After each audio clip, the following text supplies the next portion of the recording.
Hello நண்பர்களே, எல்லாரும் நல்லா இருப்பீங்கன்னு நம்புறேன். இன்னைக்கு நம்ம ஆல்ரெடி பார்த்த ஃப்ரம் அப்படிங்கிற இங்கிலீஷ் டிராமாவோட சீசன் 2 தான் பார்க்க போறோம். சீசன் 1 பார்க்காதவங்க மறக்காம பார்த்துட்டு வாங்க, அப்பதான் இந்த டிராமா புரியும். ஸோ சீசன் 1ஓட லிங்கை டிஸ்கிரிப்ஷன்ல கொடுக்குறேன். சரி வாங்க ஸ்ட்ரைட்டா கதைக்குள்ள போய் இன்னும் எப்படியெல்லாம் நம்மளை பயமுறுத்த போறானுங்க அப்படிங்கிறத பார்க்கலாம். அதுக்கு முன்னாடி இன்னும் சப்ஸ்கிரைப் பண்ணாதவங்க சப்ஸ்கிரைப் பண்ணிக்கோங்க, லைக் பண்ணுங்க, கமெண்ட் பண்ணுங்க, ஷேர் பண்ணுங்க. இப்ப கதைக்குள்ள போய் டிராமாவை பார்க்கலாம். Welcome to my channel voice over with Vicky. டிராமாவோட ஓப்பனிங்லயே ஹீரோ ஃபர்ஸ்ட் சீசன்ல எப்படி ஒரு பெல்ல கையில வச்சுக்கிட்டு இருட்டாக போகுது எல்லாரும் வீட்டுக்குள்ள போயிருங்க, இருட்டாக போகுது எல்லாரும் வீட்டுக்குள்ள போயிருங்கன்னு அனௌன்ஸ் பண்ணிட்டே வருவானோ அதே மாதிரிதான் இதுல வந்துட்டு இருக்கான். என்ன ஒரே வித்தியாசம், சீசன் 1ல இவன் கத்திட்டு வரும்போது அதை கேட்க ஒரு 10 பேர் இருந்தானுங்க. ஆனா இப்ப ஒரு ஈ குஞ்ச காணோம். ஆளே இல்லாத கடையில யாருக்குடா டீ ஆத்துறங்கிற மாதிரி தன்னந்தனியா கத்திக்கிட்டு வந்துட்டு இருக்கான் ஹீரோ. நம்ம சொல்றது அவனுக்கே கேட்டுருச்சாட்டு இருக்கு. என்னடா யாரையுமே காணோம் அப்படிங்கிற ஒரு ஷாக்லயே நின்றுட்டு இருக்கான். அப்ப மேல நிமிந்து பார்த்தா ஃபுல்லா கருமேகமா சூழ்ந்து நிக்குது. அப்ப அவன் கண்ட்ரோலே இல்லாம அவன் கை கடன்னு ஷேக் ஆக ஆரம்பிக்குது. இதுல அந்த மணியை வேற கீழே போட்டுறான். அந்த சமயத்துல கரெக்டா மழை வர ஆரம்பிக்குது. அங்க சீனை கட் பண்ணா ஹீரோ ஒரு குகையில கண்ணை முழிக்கிறான். ஆக்சுவலா ஃபர்ஸ்ட் சீசனோட கடைசியில ஹீரோ அந்த மந்திர மரத்துக்குள்ள போயிருப்பான். அப்பதான் இந்த குகையில மாட்டிருக்கான். பின்னாடியே வரேன்னு சொன்ன சாராவை வேற காணோம். பாவம் இப்பத்திக்கு இவன் கையில இருக்கிறது ஒரே ஒரு லைட்டர் மட்டும்தான். அதை அடிச்சு சுத்தி முத்தி பாக்குறான். எல்லாமே பாறையா கிடக்குது. ஹலோ யாராவது அங்க இருக்கீங்களா, என்னை காப்பாத்துறதுக்கு யாருமே இல்லையா அப்படின்னு கத்தி பாக்குறான். ஒரு பதிலையும் காணோம். சரிடா கைப்புள்ள, நம்மளுக்கு நம்ம தான் உதவி செய்யணும்னு தட்டி தடுமாறி வெளியே வரலான்னு பார்த்தா மறுபடியும் ஸ்லிப் ஆகி உள்ள விழுந்துடுறான். இவனும் கீழே விழுந்த கடுப்புல கண்ணா பின்னான்னு கத்திக்கிட்டு இருக்கான். அங்க சீனை கட் பண்ணி ஒரு பஸ்ல ஒரு பையன் பாட்டு கேட்டுட்டே தூங்கிட்டு வந்துட்டு இருக்கான். இவன் பேரு எல்ஜின். வெளியே வேற சோன்னு மழை பெஞ்சிட்டு இருக்கு. திடீர்னு கண்ணை முழிச்சவன் என்ன நினைச்சான்னு தெரியல. ஐயோ இல்ல நம்ம இங்க வந்திருக்க கூடாது அப்படின்னு கத்த ஆரம்பிக்கிறான். கரெக்டா அந்த டைம்ல அந்த பார்கார வெளியே குப்பையை கொட்டலான்னு வரும்போது வில்லேஜுக்குள்ள புதுசா பஸ் வந்திருக்கு அப்படிங்கறத பாக்குறான். விளங்குச்சுடா, கார்ல வந்தவனுக்கு கதியே கந்தலாய் கிடக்குது. இதுல ஒரு கூட்டமே பஸ்ல ஆரவாரமா வந்துட்டு இருக்கு அப்படின்னு பார்த்துட்டு இருக்கான். அப்ப அந்த எல்ஜின் பையன் இருந்துட்டு தயவு செஞ்சு பஸ்ஸை திருப்புங்க, நம்ம இங்க வந்திருக்க கூடாது, இங்க இருக்கிறது எதுவுமே சரியா படல, ஏதோ கெட்டது நடக்க போகுது அப்படின்னு சொல்லிட்டு வரும்போது அங்க இருக்கிற ஒருத்தவனை தடுக்க பாக்குறான். பாவம் தடுக்க வந்தவன் மேலேயே ஃபுல்லா வாமிட் பண்ணி விட்டுறான் இந்த எல்ஜின்னு. சோ அதனாலதான் இந்த பஸ் இப்ப அந்த டைனர் கிட்ட நிக்குது. ஃபர்ஸ்ட் சீசனோட கடைசி சீன்ல இந்த பஸ் வந்து நிக்கிற மாதிரி காட்டி தான் முடிச்சிருப்பாங்க. நெக்ஸ்ட் சீன்ல அந்த காலனி ஹவுஸ்ல பாவம் அடிச்ச இடி மின்னல்ல இவனுக்கு வச்சுத டவர் எல்லாம் உளுந்துருச்சாட்டு இருக்கு. இருக்கிற பொருளையாவது சேஃப் பண்ணலான்னு ஜேடு, மேத்யூ, டோனான்னு சொல்லிட்டு எல்லாருமே அங்க இருக்கிற பொருளை கலெக்ட் பண்ணிட்டு இருக்காங்க. அப்ப அந்த வீட்டுக்குள்ள ஒவ்வொரு பல்பா வெடிக்க ஆரம்பிக்குது. அதுல பாவம் அங்கிருந்து ஒரு பொண்ணோட கண்ணை சுத்தியுமே பல்பு வெடிச்ச கண்ணாடி எல்லாம் போய் ஏறிக்குது. கிறிஸ்டி தான் அதை ரிமூவ் பண்ண ட்ரை பண்ணிட்டு இருக்காங்க. வெளியே இருக்கிற இவங்களும் ஒவ்வொரு பொருளா உள்ள கொண்டு போலான்னு பார்க்கும்போது ஜேடு பைப்புல எடுத்துட்டு வந்ததெல்லாம் கீழே போட்டுறான். அதை மறுபடியும் எடுக்கும் போதுதான் டைனர் கிட்ட ஒரு பஸ் நின்றுட்டு இருக்கிறத பாக்குறான். அவ்வளவுதான், சோலி முடிஞ்சுது. ஃபர்ஸ்ட் பேட்ச்ல வந்தவனுங்களே வெளியே போலையாமா, அதுக்குள்ளேயும் 2வது பேட்ச உள்ள விட்டானுங்களேடா அப்படின்னு பார்த்துட்டு இருக்கான். சோ வீட்டுக்குள்ள டோனாவும் இதுக்கு மேல எந்த குழந்தைகளும் கீழே இருக்க வேண்டாம், எல்லாத்தையும் மாடிக்கு கூப்பிட்டு போங்க அப்படின்னு சொல்றாங்க. ஒவ்வொருத்தர முடிஞ்ச அளவுக்கு எல்லாத்தையும் மாடி கூப்பிட்டு போயிட்டு இருக்கும் போது மேத்யூவோட பையனை உட்கார்ந்துட்டு இருக்கிற சோஃபால இருந்து எழுப்பி கூட்டு வந்த உடனேயே வெளியே ஒரு டவர் வச்சாங்க பாத்தீங்களா, அதுல இருக்கிற ஒரு உட்டு கரெக்டா அந்த இடத்துல வந்து சொருகுது. இவங்க 2 நிமிஷம் லேட்டா அந்த பையனை கூப்பிட்டு இருந்தாலும் அவங்க கதி முடிஞ்சிருக்க மாட்டிருக்கு. ஜேடு வேற டோனா நான் சொல்றதை கேளு, டோனா நான் சொல்றதை கேளுன்னு கத்திட்டு இருக்கான். ஆனா டோனா இருந்துட்டு அங்க இருக்கிறவங்க எல்லாம் சேஃபா மாடிக்கு அனுப்பி வைக்கிறதுல குறியா இருக்காங்க. ஒரு கட்டத்துக்கு மேல என்னதாண்டா உனக்கு பிரச்சனை, ஏன்டா இப்படி கத்திட்டு இருக்க அப்படின்னு கேட்கும் போது நம்மளுக்கு புதுசா ஒரு பிரச்சனை வந்துருச்சு, அந்த டைனருக்கு முன்னாடி பெரிய பஸ் நிக்குதுன்னு சொல்றான். இத கேட்கிற எல்லாருக்குமே தூக்கி வாரி போட்டுருது. இப்ப நம்மளுக்கு மேத்யூவை தான் காட்டுறாங்க. அவன் ஒய்ஃபை தேடிட்டு வீட்டுக்கு வந்திருப்பான்ல, அந்த இடத்துல பெருசா குழி ஆயிருக்கிறதையும் நிறைய பொருள் அது மேல உளுந்து அந்த குழி மூடி இருக்கிறதையும் பாக்குறான். அந்த சமயத்துல அந்த வீடு வேற லைட்டா ஷேக் ஆயிட்டு இருக்கு. ஏன்னா அது ஃபுல்லா உட்ல தானே செஞ்சிருப்பாங்க. இவனும் ஒய்ஃபோட பேரை சொல்லி கூப்பிட்டு பாக்குறான். பட் எந்த ரெஸ்பான்ஸுமே இல்ல. சரி எப்படியாவது இந்த குழியை கவர் பண்ணி இருக்கிற பொருளை எடுத்து அவளை காப்பாத்தலாம் அப்படின்னு ட்ரை பண்றான். அந்த சமயத்துல அந்த குழிக்குள்ள இருக்கிற மேத்யூவோட ஒய்ஃபையும் விக்டரையும் தான் காட்டுறாங்க. அவன் அங்க இருக்கிற டனல் வழியில மேத்யூவோட ஒய்ஃபை கூப்பிட்டு வந்துட்டு இருக்கான். ஆனா மேத்யூவோட ஒய்ஃப் இருந்துட்டு நம்ம எங்க தாண்டா இருக்கோம், இப்ப எங்க போயிட்டு இருக்கு அப்படின்னு கேட்கும்போது தயவு செஞ்சு பேசாத, அந்த மான்ஸ்டர்ஸ் எல்லாம் இங்கதான் இருக்கு, அது இங்கதான் ரெஸ்ட் எடுத்துட்டு இருக்கும் அப்படின்னு சொல்றா. இவளுக்கு தூக்கி வாரி போடுது. இதெல்லாம் எப்படா உனக்கு தெரியும் அப்படின்னு கேட்கும்போது அந்த ஒயிட் ட்ரெஸ் போட்ட பையன் தான் என்கிட்ட சொன்னா, நான் அந்த மந்திர மரத்துக்குள்ள போனதுக்கு அப்புறம் இங்கதான் வந்தேன், நீ இங்க வருவ, உனக்காக வெயிட் பண்ண சொன்னா எங்க ஒளிஞ்சிருக்கணும்னு எனக்கு சொல்லி கொடுத்தது அவன் தான் அப்படின்னு சொல்றான். இப்படியே அவங்க 2 பேரும் பேசிட்டு போயிட்டு இருக்கும் போது மேத்யூவோட ஒய்ஃப் கால்ல ஒரு சூட்கேஸ் படுது. அதை எடுத்து பார்த்தா வெளியே நியூயார்க்னு எழுதியிருக்கு. அந்த சூட்கேஸை ஓபன் பண்ணா உள்ள ஒரு ஒயிட் ட்ரெஸ் இருக்கு. இதை பார்க்குற மேத்யூவோட ஒய்ஃபுக்கு சரியான ஷாக் ஆகுது. அப்ப விக்டர் இருந்துட்டு ரொம்ப நேரம் நம்ம இங்க இருக்க முடியாது, அதுக்கெல்லாம் கண்ணை முழிச்சிரும், தயவு செஞ்சு என் கூடவா, இங்கிருந்து வெளியே போகணும் அப்படின்னு அவளை கூப்பிட்டு வரான். அங்க சீனை கட் பண்ணி காலனி ஹவுஸை தான் காட்டுறாங்க. கிறிஸ்டி அந்த பொண்ணோட உடம்புல ஏறின கண்ணாடி தூளை கொஞ்சம் கொஞ்சமா எடுத்துட்டு இருக்கா. அப்போ டோனா இருந்துட்டு அங்க இருக்கிற ஒருத்தங்கிட்ட ஷார்ட் கன் எடுத்துட்டு வா, நம்மளுக்கு முக்கியமான வேலை இருக்கு அப்படின்னு சொல்லிட்டு கிளம்பும் போது அசிஸ்டன்ட் காரன் தடுக்க ட்ரை பண்றான். அதுக்கு டோனா இருந்துட்டு வெளியே பார்த்தில ஒரு பஸ்ல பெரிய குரூப்பே வந்திருக்கானுங்க, அவனுகிட்ட போய் இந்த டவுனை விட்டு நீங்க வெளியே போகக்கூடாதுன்னு சொன்னா மரமண்டைகளுக்கு ஏறாது, நம்ம எல்லாத்தையும் காப்பாத்துறதுக்கு தான் ஹீரோ ரிஸ்க் எடுத்து காட்டுக்குள்ள போயிருக்கான், அதனால இங்க எந்த ப்ராப்ளம் வராம பாத்துக்க வேண்டியது உன்னோட பொறுப்பு, வா முடிஞ்ச அளவுக்கு நம்மளால என்ன பண்ண முடியுமோ பண்ண ட்ரை பண்ணலாம்னு சொன்னா அவனும் ஒத்துக்கிறான். அதே டைம்ல அந்த பஸ்ல இருந்து வந்தவங்க எல்லாம் டைனருக்கு முன்னாடி தான் நின்றுட்டு இருக்காங்க. டோர் வேற லாக் ஆயிருக்கு. ஒரே ஒரு கிளவி மட்டும் மலையை என்ஜாய் பண்ணி டான்ஸ் ஆடிட்டு இருக்கு. கொஞ்ச நேரத்துல மழையும் நின்றுது. அங்க இருக்கிற பஸ்ஸுக்குள்ள அந்த எல்ஜின் பையனுக்கு ஒரு நர்ஸ் பொண்ணு ட்ரீட்மெண்ட் கொடுத்துட்டு இருக்கா. ஏன்னா அவனுக்கு ஃபீவரும் கிடையாது, ஷிவரிங்கும் ஆகல, அப்புறம் ஏன் இப்படி வியர்டா பிஹேவ் பண்ணானே புரியல. அப்ப கரெக்டா அந்த எல்ஜின் பையன் ஒரு மொட்டையை மேல வாமிட் பண்ணா பாத்தீங்களா, அவன் சண்டைக்கு வரும்போது இவங்க தான் சமாதானப்படுத்தி அனுப்பி வைக்கிறாங்க. அதுக்கப்புறம் எல்ஜின் மூஞ்சியை பார்க்கணுமே, ஏதோ பேய் அடிச்ச மாதிரியே உட்காந்துட்டு இருக்கா. என்னதான்டா உன் பிரச்சனை அப்படின்னு கேட்கும்போது எனக்கு என்னன்னு சொல்ல தெரியல, ஆனா மோசமான கனவு ஒண்ணு வந்துச்சு அப்படின்னு சொல்லி பயத்திலேயே இருக்கான்.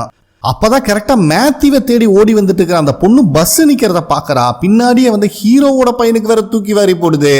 இருக்கிறவன் பொழப்பே திண்டாட்டமா இருக்கு, இதுல நியூ என்ட்ரி வேறையா அப்படின்னு பார்த்துட்டு இருக்கான். அப்ப கரெக்டா பார்காரனும் அங்க வந்துடுறான்.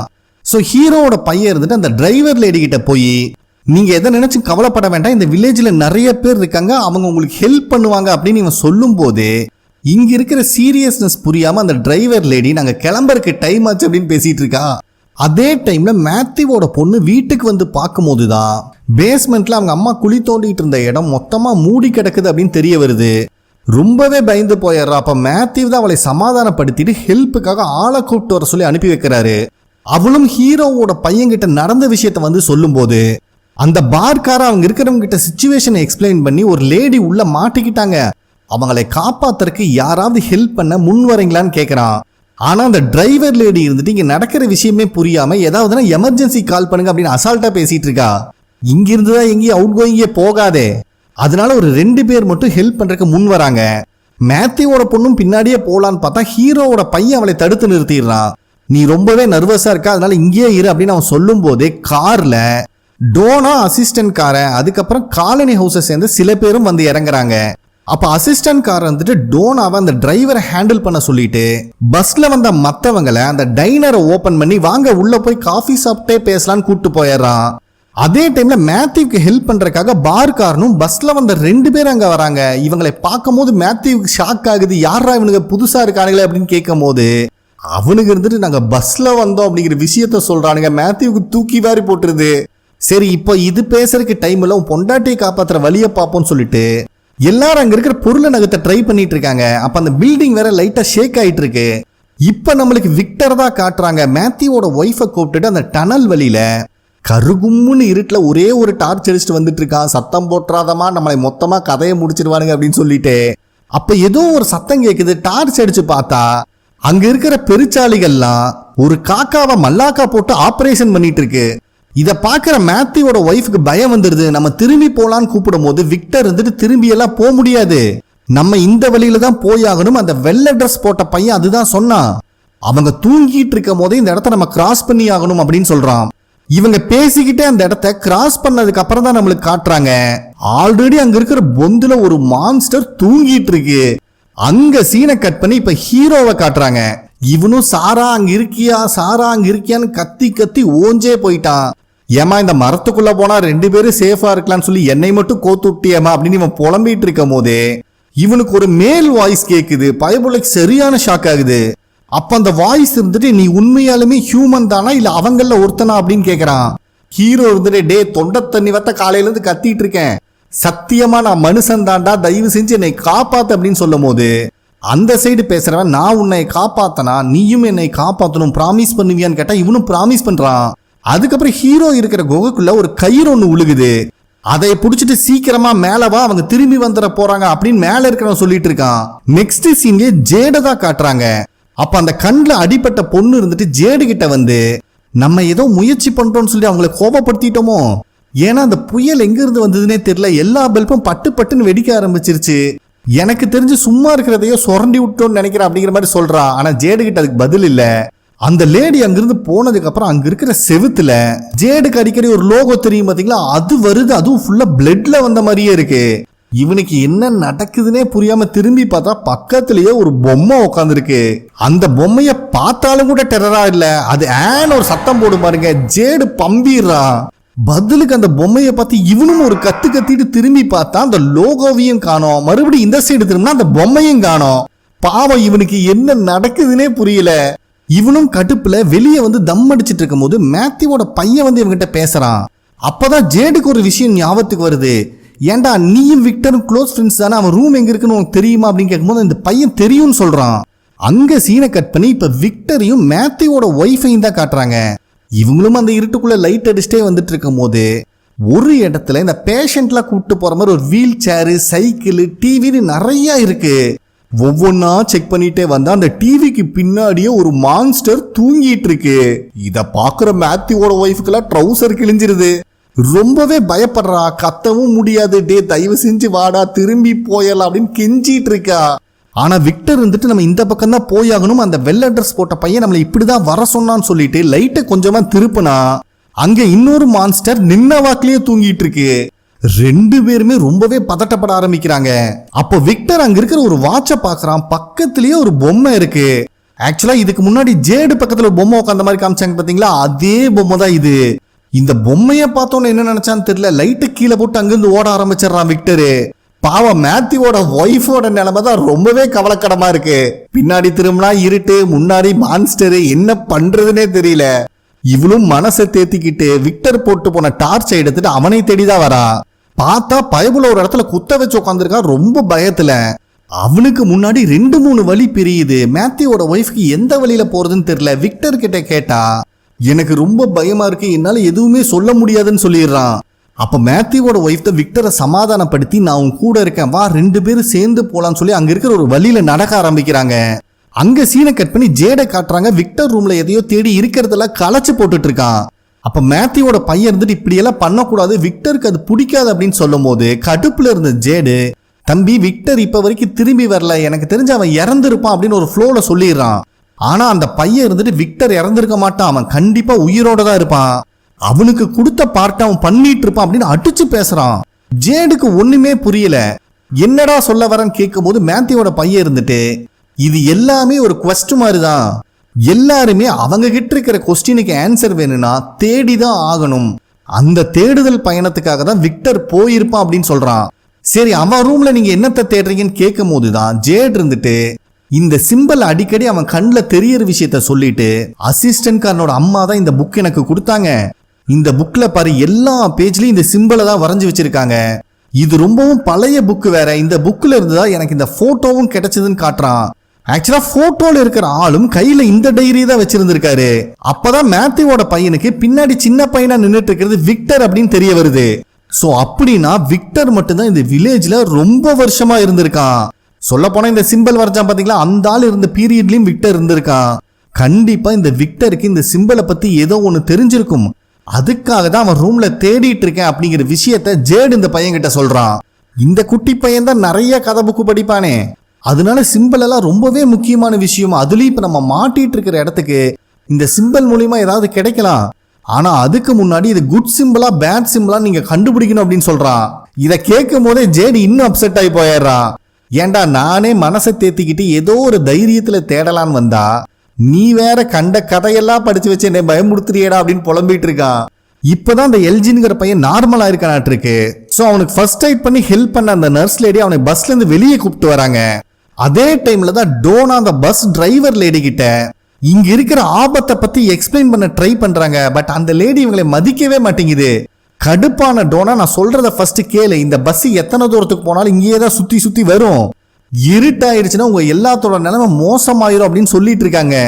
அதே டைம் மேத்யூ மத்தவங்களும் அந்த ஹோல்ஸை மறைச்சிருக்கிற பொருள் எல்லாம் எடுக்க ட்ரை பண்ணா வீடு கொஞ்சம் கொஞ்சமா இடிஞ்சு விழுந்துட்டு இருக்கு. இங்க அந்த எல்ஜின் பையனுக்கு வேற லைட்டா உடம்பு முடியாம போய் ஒரு மாதிரி வலிப்பு வந்த மாதிரி பண்ணிட்டு இருக்கான். அந்த நர்ஸ் லேடி தான் அவனை காப்பாத்த ட்ரை பண்ணிட்டு இருக்காங்க. அப்ப மேத்யூவோட பொண்ணும் அசிஸ்டன்ட் காரனும் அங்க வந்து ஹெல்ப் பண்ண ஆரம்பிக்கிறாங்க. அதே டைம்ல வீடு கொஞ்சம் கொஞ்சமா இடிஞ்சுழுகிறனால பார்க்கார வந்துட்டு வா வெளியே போலான்னு மேத்யூவை கூப்பிடுறான். ஆனா மேத்யூ ஒத்துக்க மாட்டேங்கிறான் ஒய்ஃபை விட்டுட்டு வரக்கு. அதுக்குள்ளேயும் அந்த வீடு மொத்தமா இடிஞ்சு தரமட்டமாயிருது. இத பாக்குற எல்லாருமே ரொம்பவே ஷாக் ஆயிடுறாங்க. அதுக்கப்புறம் மேத்யூவோட பொண்ணு டோனா, ஹீரோவோட பையன் அசிஸ்டன்ட் காரன் சொல்லிட்டு எல்லாருமே இவங்களை காப்பாத்ததா ட்ரை பண்ணிட்டு இருக்காங்க. ஆனா உள்ள இருக்கிறவங்க உயிரோட இருக்காங்களா இல்லையானே இவங்களுக்கு தெரியல. மேத்யூவோட பொண்ணு அவங்க அப்பா பேரை சொல்லி கத்து கத்துன்னு கத்துறான். அப்பதான் மேத்யூவுக்கு கொஞ்சமா சுயநினைவு வந்து பேச ஆரம்பிக்கிறான். டே வேற யாராவது உயிரோடு இருக்காங்களா அப்படின்னு டோனா கேட்கும் போது பார்க்காரனும் கண்ணை முழிச்சுக்கிறான். என்ன புதுசா வந்த பேட்ச்ல 2 பேர் ஹெல்ப்புக்கு வந்தாங்க, அதுல ஒருத்த மட்டும் அடியில மாட்டி அன்கான்சியஸ்ல இருக்கான் அப்படிங்கிற விஷயத்த சொல்றான். அதுக்குள்ளேயும் ஹீரோவோட பையன் பஸ்ல இருந்து வந்ததுல இன்னொருத்தனை கண்டுபிடிச்சு வெளியே கூப்பிட்டு வந்துடுறான். கிறிஸ்டி தான் அந்த வெளியே கூப்பிட்டு வந்த பையனுக்கு ஃபர்ஸ்ட் எய்ட் பண்ணிட்டு இருக்கா. அதே சமயத்துல மேத்யூவோட ஒய்ஃபையும் விக்டரையும் தான் காட்டுறாங்க. இவங்க அந்த குகைக்குள்ள சத்தமே இல்லாம வந்துட்டு இருக்கும் போது இந்த கல்லெல்லாம் அடுக்கி வச்சு பாலை உருட்டி விளையாடுவோம் பாத்தீங்களா, அந்த மாதிரி கல்லெல்லாம் அங்க அடுக்கி வச்சிருக்காங்க. சுத்தியும் நிறைய சின்ன சின்ன குகை இருக்கு. அந்த குகையை ஒரு குச்சி வச்சு மறைச்சு வச்சிருக்கானுங்க. அந்த சமயத்துல ஒரு குகையிலிருந்து வர பால் கரெக்டா அந்த கல்லை தட்டுது. இவங்களுக்கு என்ன நடக்குதுன்னே புரியல. அப்பதான் விக்டர் திரும்பி பார்த்தா இவங்க இருக்கிற இடத்துல நிறைய மான்ஸ்டர்ஸ் தூங்கிட்டு இருக்கு. பயப்புள்ள ரொம்பவே பதறி போயிடுறான். மேத்யூவோட ஒய்ஃப் வேற அந்த குகைக்குள்ள என்னதான் இருக்குன்னு பக்கத்துல போலான்னு பார்க்கும்போது உள்ள ஒரு மான்ஸ்டர் வந்து நிக்கும் பாருங்க. ஒரு நிமிஷம் அலறி போயிடுறான். இவ கத்தன கத்துல அங்க தூங்கிட்டு இருந்த எல்லா மான்ஸ்டரும் கண்ணை முழிச்சுக்குது. அப்பதான் மேத்யூவோட ஒய்ஃப் அங்க தண்ணி நிறைய இருக்கிறத பாக்குறா. இது எங்க இருந்து வருதுன்னு ஃபாலோ பண்ணோம்னா வெளியே போறதுக்கு வழி கிடைக்கும் அப்படின்னு சொல்லிட்டு விக்டரையும் கூப்பிட்டு அந்த தண்ணி வர வழியை ஃபாலோ பண்ணி வரா. பின்னாடியே மான்ஸ்டரும் ஒவ்வொன்றா நடந்து வருது. அங்க சீனை கட் பண்ணி கிறிஸ்டியை தான் காட்டுறாங்க. இப்ப தப்பிச்சு வந்தவனை செக் பண்ணி பார்த்தா இவன் கரெக்டா இருக்கா, இவனுக்கு எந்த அடியும் படல அப்படின்னு தெரிய வருது. அதே டைம்ல தான் அந்த எல்ஜின் பையனுக்கும் பஸ்ல வந்த நர்ஸ் பொண்ணு ட்ரீட்மெண்ட் கொடுத்துட்டு இருக்கா. அப்பதான் கிறிஸ்டியும் இந்த நர்ஸ் பொண்ணும் ஒருத்தர் பார்க்க ஆரம்பிக்கிறாங்க. 2 பேர்த்து மூஞ்சியும் மாறி போயிருது. 2 பேரும் ஓவர் எமோஷன்ல அழுதுகிட்டே வந்து கட்டி பிடிப்பாங்க பாருங்க. இந்த நர்ஸ் பொண்ணு வேற யாரும் இல்ல, கிறிஸ்டி சொல்லிட்டே இருப்பாளே எனக்கு என்கேஜ்மெண்ட் ஆயிருச்சு, ஊர்ல ஒருத்தி எனக்காக வெயிட் பண்ணிட்டு இருக்கான்னு, அவதான் இவ. சோ இவங்க 2 பேர் இவ்வளவு பாசமா ஆற தழுவி கட்டுப்பிடிக்கிறத பார்த்த உடனே அசிஸ்டன்ட் காரனுக்கு தெரிஞ்சிருது கிறிஸ்டியோட லவ்வர் வந்துட்டான்னு. பாவம் இவனோட மூஞ்சிதான் ரொம்பவே வாடி போயிருது. இப்ப நம்மளுக்கு ஹீரோவை தான் காட்டுறாங்க. அந்த கயிறை பிடிச்சி கொஞ்சம் கொஞ்சமா மேல வர ட்ரை பண்ணிட்டு இருக்கும் போது கீழே இருந்து அவனோட பையனோட வாய்ஸ் கேக்குது, அப்பா அப்பான்னு. இவனுக்கு ஒரு நிமிஷம் சரியான ஷாக் ஆகுது. ஏன்னா கீழே தான் அவன் நாள் கணக்கில் விழுந்து கிடந்திருந்தா அங்க யாருமே இல்ல. இப்ப பார்த்தா அவன் பையன் நின்றுட்டு இருக்கான். வாங்க போட்டுக்கு போலாம் அப்படின்னு சொல்லி கூப்பிடுறான். ஹீரோக்கு நல்லாவே புரிஞ்சிருது இங்க நடக்கிறது உண்மை இல்லைன்னு. அதனால அதை கண்டுக்காம மேலே ஏறி வந்துட்டு இருக்கான். அதே டைம்ல விக்டரும் மேத்யூவோட ஒய்ஃபும் அந்த தண்ணி வர வழியை ஃபாலோ பண்ணி ஒரு வழியா வெளியே வந்துடுறாங்க. ஆனா பின்னாடியே அந்த மான்ஸ்டர்ஸ் கத்தி கதற சத்தம் கேக்குது. டே விக்டரு எந்த வழியிலடா போகணும்னு கேட்டா இவன் ரொம்ப பதட்டமா இருக்கான். ஒரு வழியா இந்த டைரக்ஷன்ல தான் போகணும் அப்படின்னு ஒரு டைரக்ஷனை செலக்ட் பண்ணி மேத்யூவோட ஒய்ஃபையும் கூட்டு போக ஆரம்பிக்கிறான். அதே டைம்ல அங்க மாட்டி இருக்கிற மேத்யூவையும் மத்தவங்களையும் வெளியே கொண்டு வரக்காக இடிஞ்சு போன பொருளை நகர்த்த ட்ரை பண்ணா மறுபடியும் இடிஞ்சு விழுக ஆரம்பிக்குது. சோ மேத்யூ வந்துட்டு இதுக்கு மேல எதுவும் ட்ரை பண்ணாதீங்க, சூரியன் வேற மறைய போகுது, இருட்டு வந்துரும், அதனால நாங்க உள்ள இருக்கிறது தான் சேஃப். டோனா கிட்ட சொல்லி அவன் பொண்ணை மட்டும் பத்திரமா பாத்துக்க சொல்றான். இதுல அவன் பொண்ணுக்கு சுத்தமா இஷ்டம் இல்ல. ஆனா டோனா இருந்துட்டு நான் சொல்றத நம்பு, ரொம்ப நாளா நான் இங்க இருக்கேன், அந்த மந்திரக்கல்லு வரக்கு முன்னாடி இருந்தே நான் இங்கதான் இருக்கேன். சோ இப்ப இவங்க இருக்கிற இடத்த நம்ம கவர் பண்ணிட்டோம்னா இவங்க சேஃபா இங்க இருக்கலாம் அப்படின்னு சொல்லி மேத்யூவோட பொண்ணை சமாதானப்படுத்திட்டு இருக்கும் போதே அந்த பஸ் டிரைவர் லேடி பஸ்ஸை ஸ்டார்ட் பண்ணிடுறாங்க. இதுல டோனாக்கு சரியான கோவம் வந்துருது. அந்த டிரைவர் லேடி வந்துட்டு எல்லாருமே ஃபர்ஸ்ட் பஸ்ல ஏறுங்க, பக்கத்து ஊருக்கு போய் ஏதாவது ஹெல்ப் கேட்டுக்கலாம் அப்படின்னு சொல்றாங்க. டோனாவும் வந்து இங்க இருக்கிறவங்களுக்கு எக்ஸ்பிளைன் பண்ண ட்ரை பண்றாங்க. டே வெளியே இருக்கிறது ரொம்பவே ஆபத்து, நீங்க உயிரோடு இருக்கணும்னா இன்னைக்கு ஒரு நாள் அந்த டைனருக்குள்ள ஸ்டே பண்ணுங்க, அதுக்கப்புறம் என்ன நடக்குது அப்படிங்கறத நான் சொல்றேன் அப்படின்னு சொல்றாங்க. ஆனா இந்த டிரைவர் லேடி டோனாவை மதிக்கிற மாதிரியே இல்ல. மறுபடியும் எல்லாத்தையும் பஸ்ல ஏற சொல்லி ஆர்டர் போட்டுட்டு இருக்கா. கடுப்பான டோனா, ஏண்டி இங்க ஒருத்தி கத்திக்கிட்டே இருக்க, மயிரே போச்சுன்னு பேசிட்டு இருக்கியான்னு கோவத்துல கார்ல இருக்கிற கன்னை எடுத்துட்டு வந்து பஸ்ஸோட டயர்லயே ஷூட் பண்ணி பஞ்சர் பண்ணி விட்டுறா. இந்த சத்தத்துல எல்லாருமே பேனிக் ஆகி அங்கேயும் இங்கேயும் ஓட ஆரம்பிக்கிறாங்க. அசிஸ்டன்ட் காரனும் ரொம்ப பொறுத்து பார்க்கறான், முடியல. அவன் கண்ணை எடுத்து மேல பார்த்து ஒரு ஷூட் பண்ணிட்டு, இதுக்கு மேல நாங்க வாயில பேச மாட்டோம், ஒழுங்கு மரியாதை எல்லாரும் அந்த டைனருக்குள்ள போற வேலையை பாருங்கடான்னு ஆர்டர் கொடுக்கறான். கொஞ்சம் பேர் தலைதறிக்க ஓடனாலும் மீதி இருக்கிறவங்க இவங்க பேச்சை கேட்டு அந்த டைனருக்குள்ள வந்துடுறாங்க. அப்ப மேத்யூவோட பொண்ணும் இன்னும் சில பேர் சேர்ந்து அந்த இடிஞ்சு போன வீட்டுக்கு மேலேயே தார்பாயெல்லாம் விரிச்சு க்ளோஸ் பண்ணிட்டு இருக்காங்க. ஏன்னா இன்னைக்கு ஒரு நாள் நைட்டாவது மான்ஸ்டர் கிட்ட இருந்து இவங்களை காப்பாத்தணுமே. சோ உள்ள இருக்கிற மேத்யூ அவன் பொண்ணு கிட்ட பேச ஆரம்பிக்கிறான். என்ன நடந்தாலும் டோனா கூடயே இரு, எங்கேயும் வெளியே தனியா போயிடாத. அது மட்டும் இல்லாம இங்க இருக்கிற பொருளை கிளீன் பண்ணும் போது நான் ஒரு விஷயத்த நோட் பண்ணேன். உங்க அம்மா பேஸ்மெண்ட்ல குழி நோண்டிட்டு இருந்தா பத்தி அங்க டனல் மாதிரி ஏதோ ஒரு வழி போகுது. எனக்கு தெரிஞ்சு உங்க அம்மா அந்த வழியில போயிருந்தானா கண்டிப்பா சேஃபா தான் இருப்பா அப்படின்னு சொல்றான். இத கேட்கிற இவளுக்கு இப்பதான் நிம்மதியா இருக்கு. சோ கொஞ்சம் கொஞ்சமா இருட்ட ஆரம்பிக்கிறனால இவங்கனால முடிஞ்ச அளவுக்கு அந்த இடத்த கவர் பண்ணி வச்சுட்டு அசிஸ்டன்ட் காரன் இதுக்கு மேல இங்க இருக்கிறது சேஃப் கிடையாதுன்னு எல்லாத்தையுமே டைனருக்குள்ள கூப்பிட்டு போயிடுறான். இங்க நம்ம ஹீரோவும் அந்த கயிறை புடிச்சு தட்டி தடுமாறி ஒரு வழியா வெளியே வந்துடுறான். பரவாயில்லையப்பா வெளியே வந்துட்டு அப்படின்னு சத்தம் கேட்டோன்னே பயவுல பதட்டத்துல கண்ணை எடுத்துறான். பார்த்தா அங்க ஒரு வயசான பெருசை கட்டி போட்டு வச்சிருக்காங்க. பார்க்கும் போதே தெரியுது ரொம்ப நாளா சோறு தண்ணி இல்லாம கட்டி போட்டு வச்சிருந்தா எப்படி இருப்பாங்களோ அந்த மாதிரிதான் அந்த ஆள் இருக்காரு. அப்ப ஹீரோவை பார்த்த உடனே நல்ல வேலைப்பா கையில வச்சிருக்கிறது கன்னா அப்படின்னு கேட்கும்போது அவனும் ஆமான்னு சொல்றான். சரி நீ வெளியே வரக்கு ஹெல்ப் பண்ணா எனக்கு ஒரு விஷயம் பண்ணி கொடுக்குறேன்னு ப்ராமிஸ் பண்ணல, அது பண்றியா அப்படின்னு கேட்கிறாரு. ஹீரோக்கும் வேற வழி இல்ல, இவரு தான் வெளியே வர ஹெல்ப் பண்ணிருக்காரு, பதிலுக்கு ஹெல்ப் பண்ணி தானே ஆகணும். சரி இப்ப என்ன பண்ணட்டும், கட்டி போட்டுருக்க அந்த செயினை வேணா ரிமூவ் பண்ணட்டுமா அப்படின்னு கேட்கறான். ஆனா அந்த பெருசு இருந்துட்டு கையில அந்த அளவுக்கு டைம் இல்ல, அந்த கன்னை வச்சு என்னை ஷூட் பண்ணி கொன்னுரு அப்படின்னு ரெக்வஸ்ட் பண்ணி கேட்கிறாரு.